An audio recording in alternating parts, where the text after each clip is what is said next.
the fall of 2017, we had a nationally known speaker who was very controversial, who had requested to speak at a public university, the University of Florida. That was set pre-Irma, the hurricane, and so it had to be canceled. We all in the state of Florida, as law enforcement, went through the preparations in response to Hurricane Irma. We were in the midst of recovery when the speaker again requested to be able to speak at the University of Florida campus. The date was set for October 19th. We meaning local law enforcement, had input into the day and time. And so we chose a Thursday, and we chose the time of day, which was around 2 o'clock in the afternoon. And we did that with a lot of thought given into it. And once the date was set, we started moving up the preparations that we had started about a month prior to be able to get ready for the event.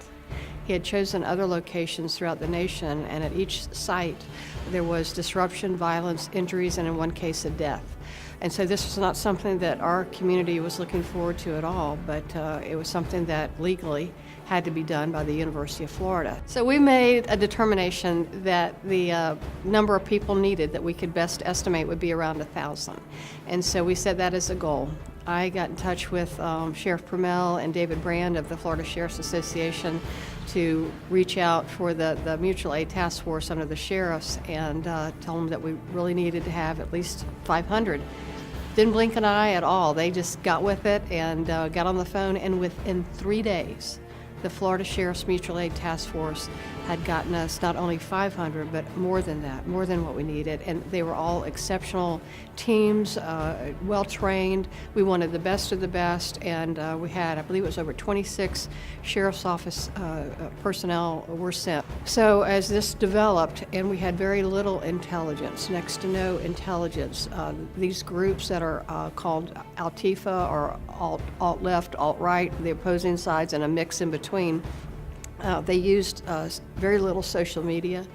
If they did use social media, it was the dark web, and they also used encryption. And so from a law enforcement perspective, we were going into this in a very limited fashion. We did know that what happened in Berkeley, California, and Charlottesville, Virginia, was not going to happen in Florida if we had anything to do with it.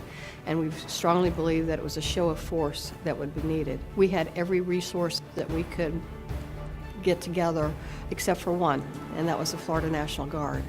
The governor called daily to find out how things were going, and at the point that we needed the Florida National Guard, he was willing and eventually did issue a declaration of emergency for Alachua County only. Fortunately, there were very little major events that happened. We did make about 5 arrests, all of them weapons related.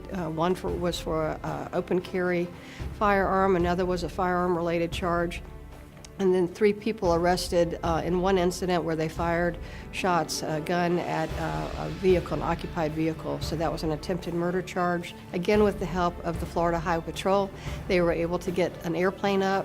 They could spot the vehicle and direct law enforcement units to it. By the time the stop was made, there were about 20 law enforcement personnel surrounding this vehicle that had the 3 attempted homicide suspects in the vehicle. They were arrested, and they still remain in jail in Alachua County. Each of the agencies involved, local agencies involved, have done an after-action report. We've also received requests, primarily that come in through the University of Florida Police Department, because they were the lead agency since it was on the University of Florida campus.